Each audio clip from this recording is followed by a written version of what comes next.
Découvrez quels fruits apparemment sains peuvent saboter vos résultats. Vous vous réveillez chaque matin avec les meilleures intentions. Vous coupez ce fruit bien frais en pensant faire le choix le plus sain du monde. Mais lorsque vous montez sur la balance à la fin de la semaine, la déception est toujours la même. Vous vous regardez dans le miroir et réalisez que votre ventre reste gonflé, même en suivant toutes les recommandations que l'on trouve partout concernant une alimentation équilibrée. Et alors surgit cette question qui ne cesse de revenir. Pourquoi, même en mangeant des fruits, en buvant de l'eau et en essayant de bien m'alimenter, mon corps ne réagit-il pas? La réponse peut se trouver précisément dans ces fruits que vous considérez comme vos plus grands alliés dans la perte de poids. Après des années à accompagner des milliers de personnes dans leur parcours de transformation, j'ai découvert quelque chose qui peut complètement révolutionner vos résultats. Il existe 7 fruits spécifiques qui, aussi nutritifs soient-ils, peuvent bloquer votre métabolisme, provoquer de la rétention d'eau et maintenir votre ventre gonflé. Et le plus impressionnant, c'est que le 7e fruit de cette liste est consommé quotidiennement par 90% des personnes qui essaient de maigrir, sans savoir qu'il peut être le plus grand obstacle entre elles et le corps de leurs rêves. Dans la vidéo d'aujourd'hui, je vais révéler non seulement quels sont ces 7 fruits traîtres, mais je vais aussi vous expliquer exactement pourquoi ils ont cet effet sur votre corps. Et, plus important encore, quels fruits vous devez consommer à leur place pour enfin voir votre ventre dégonfler et l'aiguille de la balance bouger dans la bonne direction. Restez jusqu'à la fin, car je vais partager un protocole simple de 3 jours qui vous aidera à détoxifier votre organisme de ces fruits problématiques et à accélérer votre perte de poids de manière naturelle et durable. Avant de plonger dans ces révélations qui peuvent changer complètement votre relation avec les fruits, je veux faire une pause et me connecter avec vous de manière plus personnelle. Dites-moi dans les commentaires d'où vous regardez cette vidéo et quelle est votre plus grande difficulté quand il s'agit de perdre du poids. Est-ce ce ventre gonflé qui ne s'améliore jamais? Ces kilos tenaces qui ne partent pas, quoi que vous fassiez? Ou peut-être cette impression que tout ce que vous mangez semble se transformer en graisse? Partagez votre expérience, car votre sincérité peut aider des milliers d'autres personnes qui traversent la même situation. Et profitez-en pour vous abonner à la chaîne et activer la cloche des notifications, car chaque semaine j'apporte des informations comme celle-ci qui peuvent être la clé pour enfin débloquer votre perte de poids. Maintenant, passons aux fruits que vous devez éviter si vous voulez voir de vrais résultats. Il y a quelques années, j'ai accompagné une patiente appelée Marina, une enseignante de 42 ans qui avait tout essayé pour perdre du poids. Elle est venue me voir désespérée, disant qu'elle suivait toutes les recommandations d'alimentation saine qu'elle trouvait sur Internet, qu'elle mangeait des fruits tous les jours, buvait beaucoup d'eau, mais que la balance restait figée. Pire encore, elle me confiait que son ventre était toujours gonflé, surtout après les repas, et qu'elle ressentait une fatigue constante malgré un bon sommeil. Pendant notre conversation, j'ai découvert que Marina consommait chaque jour un verre de jus d'orange au petit déjeuner, 2 bananes bien mûres en collation, des raisins l'après-midi et une belle tranche de pastèque en dessert le soir. Elle consommait plus de 100 grammes de sucre uniquement avec les fruits, sans compter les autres aliments. Quand je lui ai expliqué l'impact que ce sucre naturel avait sur son métabolisme, elle a été choquée. La transformation de Marina a été impressionnante. En seulement 2 semaines, en éliminant ces fruits spécifiques et en les remplaçant par des options plus adaptées, elle a perdu 3,5 kg, son ventre a totalement dégonflé et son énergie est revenue. Mais le plus important est qu'elle a compris que le problème ne venait pas de la quantité de nourriture qu'elle mangeait, mais du type de sucre qui surchargeait son système. Et savez-vous ce qui est encore plus surprenant? Marina n'a pas été un cas isolé. J'ai déjà aidé plus de 2500 personnes qui vivaient la même situation, toutes convaincues de bien faire en consommant des fruits, sans se rendre compte qu'elles sabotaient leurs propres résultats. Passons au premier fruit que vous devez éviter. Mais avant cela, vérifiez que vous êtes bien abonné à la chaîne, car les prochaines vidéos sur la perte de poids seront super importantes pour votre transformation. Et je vous garantis que vous allez les apprécier. Le premier fruit qui peut saboter vos résultats est le raisin.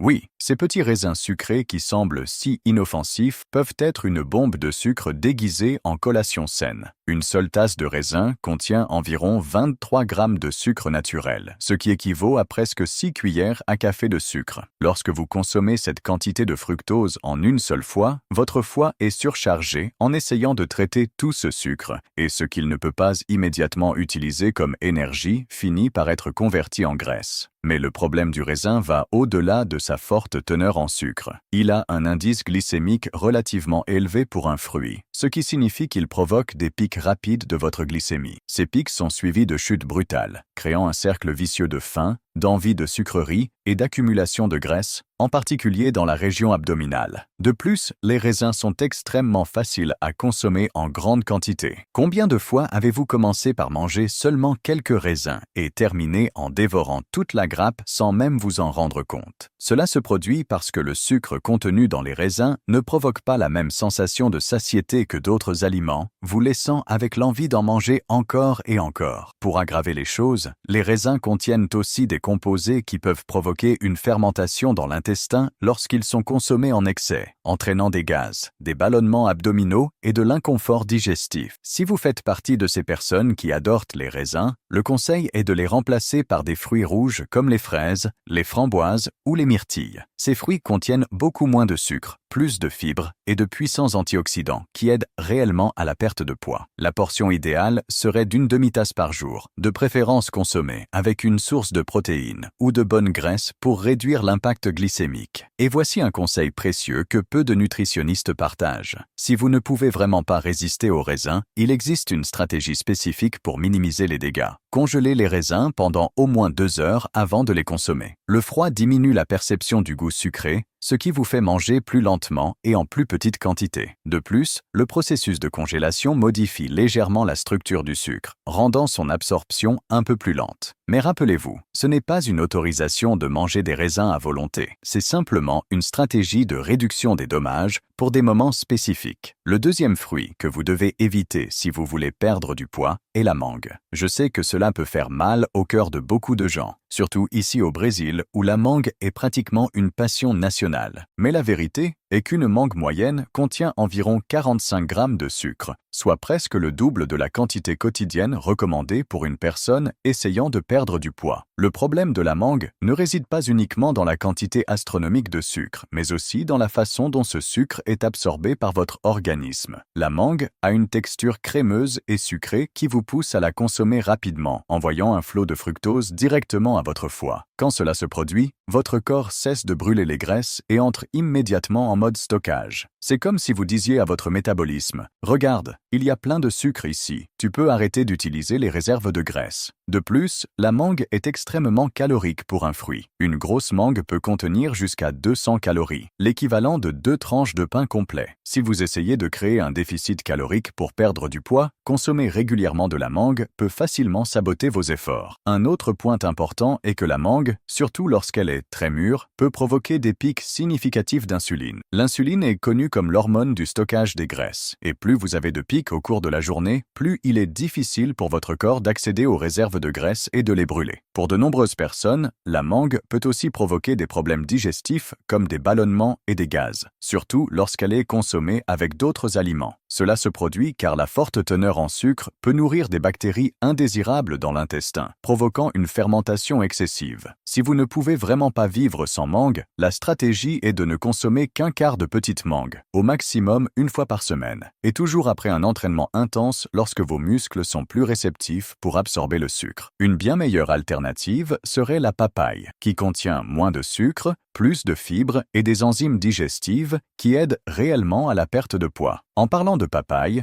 laissez-moi partager un secret que j'ai appris d'une nutritionniste spécialisée en médecine ayurvédique. La papaye consommée avec une pincée de piment de Cayenne potentialise ses propriétés thermogéniques, c'est-à-dire qu'elle fait dépenser plus d'énergie à votre corps pour digérer l'aliment. L'enzyme papaïne présente dans la papaye, lorsqu'elle est combinée à la capsaïcine du piment, crée un effet synergique qui peut accélérer votre métabolisme pendant jusqu'à 3 heures après sa consommation. Essayez un demi-papaye petit avec une pincée de piment de Cayenne au goûter du matin et observez la différence dans votre vitalité. Le troisième fruit qui peut freiner votre perte de poids est la banane mûre. Maintenant, avant que vous ne pensiez que je suis contre tous les fruits délicieux du monde, laissez-moi vous expliquer. Ce n'est pas que la banane soit intrinsèquement mauvaise, mais plutôt le type de banane et le moment où vous choisissez de la consommer qui peuvent faire toute la différence. La banane très mûre, celle avec des taches brunes sur la peau que beaucoup préfèrent pour sa douceur, est pratiquement du sucre pur déguisé en fruit. À mesure que la banane mûrit, l'amidon se transforme en sucre simple, faisant qu'une banane bien mûre contient presque 25 grammes de sucre et un indice glycémique pouvant atteindre 60, semblable à celui de certaines sucreries industrielles. Lorsque vous mangez une banane très mûre, Surtout à jeun le matin, comme beaucoup de gens le font,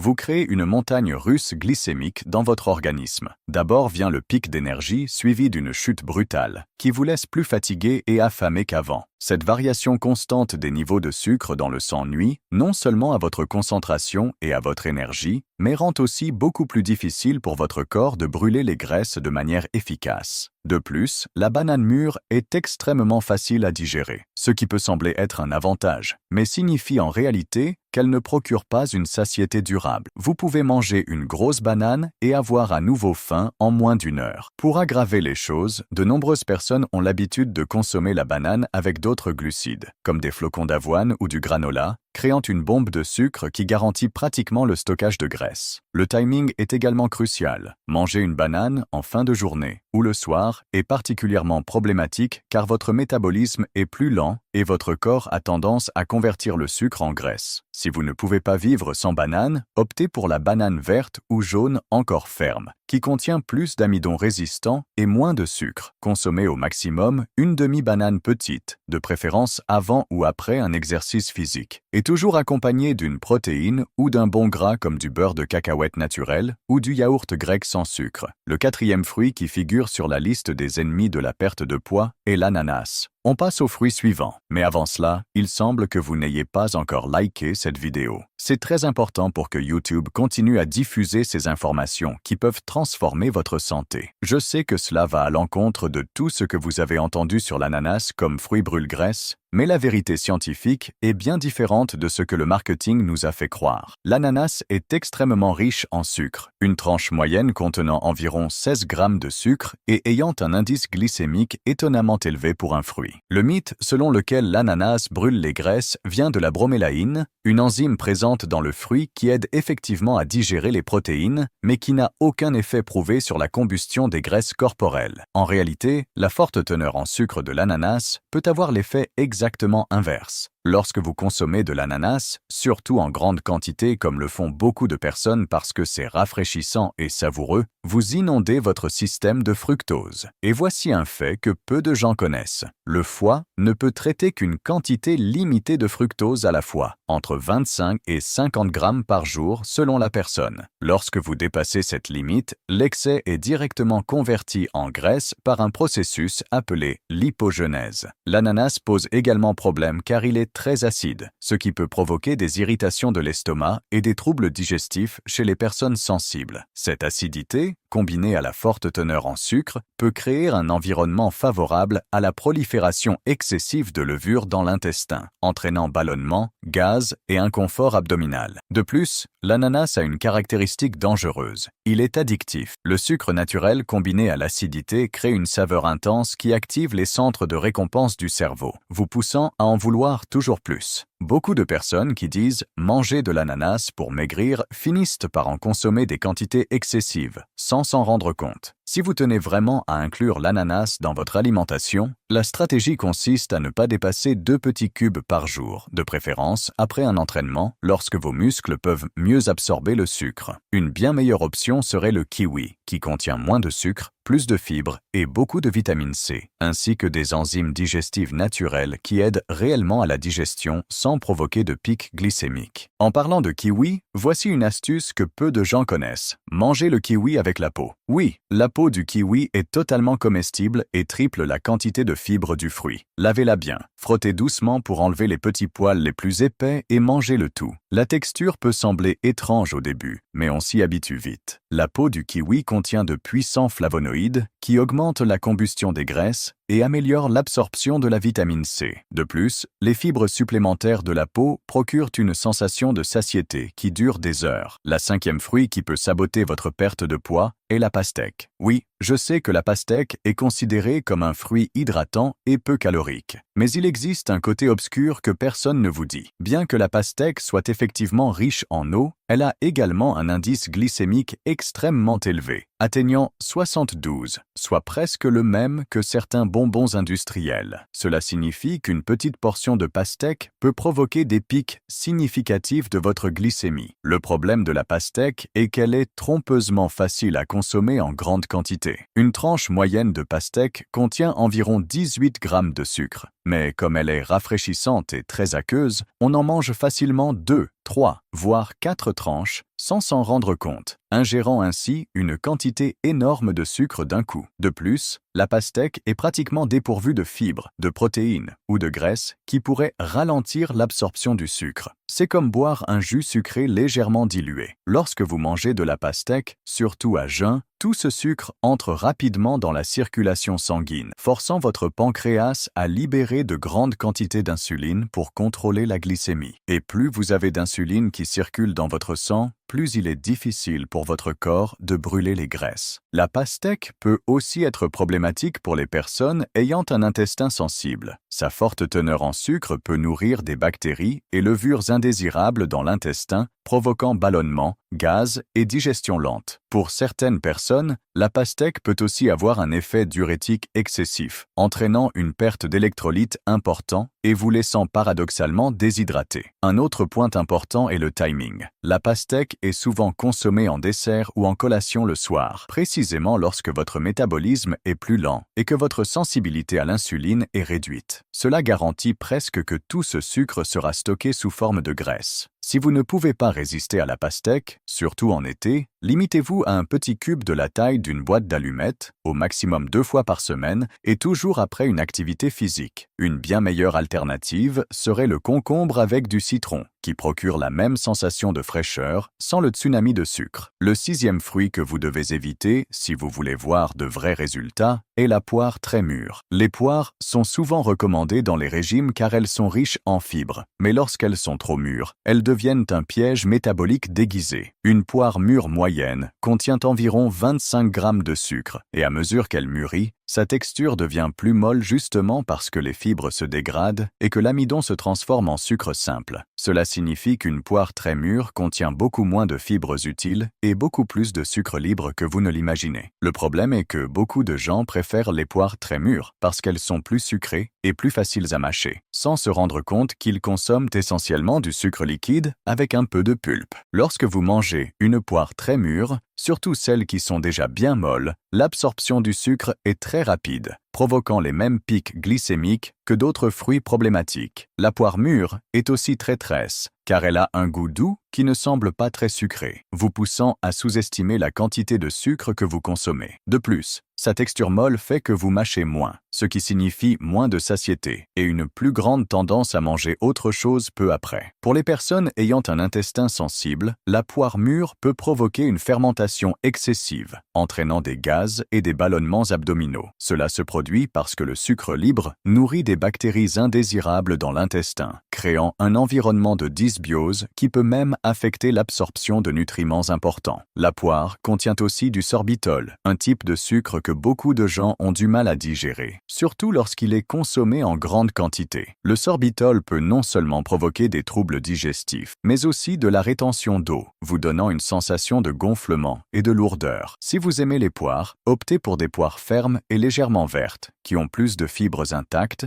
et moins de sucre libre. Consommez au maximum une demi-poire petite par jour, toujours avec la peau pour profiter au maximum des fibres, et de préférence accompagnée d'une source de protéines comme des amandes ou des noix du Brésil. Voici un test simple pour savoir si une poire est à son point idéal de consommation. Appuyez légèrement sur le fruit près de la tige. Si ça s'enfonce facilement, elle est trop mûre et contient trop de sucre libre. La poire idéale doit être ferme, avec une peau encore légèrement verdâtre à la base. Une autre astuce consiste à consommer la poire râpée avec de la cannelle en poudre. La cannelle aide à réguler les niveaux de sucre dans le sang et renforce la sensation de satiété. 2 cuillères à soupe de poire râpée avec une pincée de cannelle peuvent être un excellent complément à un yaourt grec nature en collation l'après-midi. Et nous arrivons maintenant au 7e et plus surprenant fruit de cette liste, l'orange. Oui, l'orange, qui est consommé quotidiennement par des millions de personnes pensant faire un choix sain, peut en réalité être l'un des plus grands obstacles à votre perte de poids. Une orange moyenne contient environ 17 grammes de sucre. Mais le problème ne réside pas seulement dans la quantité, mais dans la façon dont la plupart des gens consomment l'orange. Combien de fois avez-vous bu un verre de jus d'orange en pensant que c'était bon pour la santé? Un verre de jus d'orange naturel contient le sucre de 4 à 6 oranges, mais sans les fibres qui aideraient à ralentir l'absorption.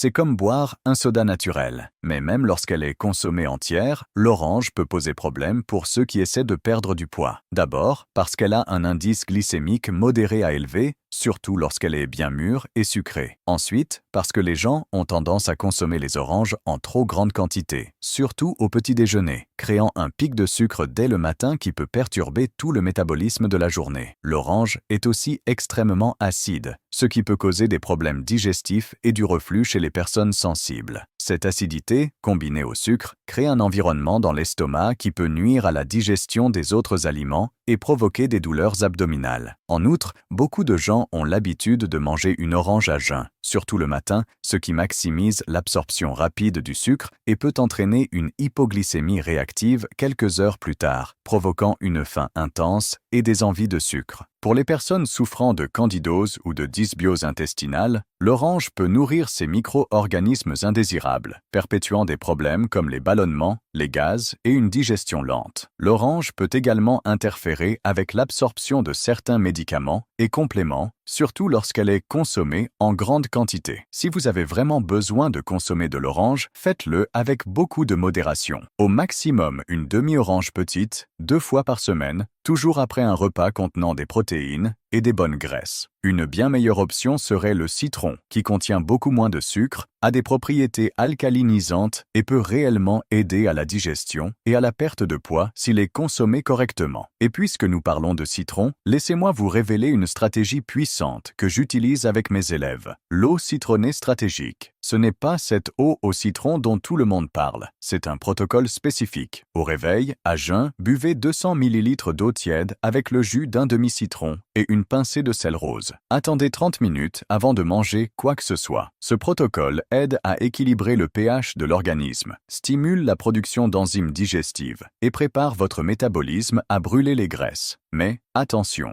utilisez une paille pour protéger l'émail des dents et toujours de l'eau tiède, jamais froide, afin de ne pas choquer le système digestif encore endormi. Je dois maintenant partager avec vous quelque chose que j'ai découvert récemment et qui peut expliquer pourquoi tant de personnes ont du mal à perdre du poids même en suivant des régimes apparemment sains. Il existe un phénomène appelé résistance à la leptine, directement lié à la consommation excessive de fructose. La leptine est l'hormone de la satiété, celle qui est censée dire à votre cerveau que vous avez assez mangé. Lorsque vous consommez trop de sucre, y compris celui des fruits, votre corps développe une résistance à cette hormone, ce qui vous pousse à avoir faim même lorsque vous devriez être rassasié. Cela explique pourquoi de nombreuses personnes qui mangent trop de fruits disent ne jamais se sentir vraiment satisfaites et ont toujours envie de manger autre chose, en particulier du sucré. La bonne nouvelle, c'est que cette résistance peut être inversée. Des études montrent qu'en réduisant la consommation de fructose à moins de 25 grammes par jour et en augmentant l'apport en protéines et en bonne graisse, la sensibilité à la leptine peut être restaurée en 2 à 4 semaines. Et voici un protocole que j'ai développé spécifiquement pour restaurer la sensibilité à la leptine. Pendant 14 jours, éliminez complètement tous les fruits mentionnés dans cette vidéo, limitez les autres fruits à une seule petite portion de fruits rouges par jour, augmentez votre consommation de protéines à au moins 1 gramme par kilo de poids corporel et incluez des graisses saines à chaque repas. Beaucoup de mes élèves rapportent qu'après ces 2 semaines, les envies de sucre diminuent considérablement et qu'ils parviennent enfin à ressentir une vraie satiété après les repas. Maintenant que vous connaissez ces 7 fruits qui peuvent saboter vos résultats, il est important de comprendre que le problème ne vient pas des fruits en eux-mêmes, mais plutôt de la quantité, du moment et de la manière dont vous les consommez. La clé d'une perte de poids efficace est de choisir des fruits à faible teneur en sucre, riches en fibres,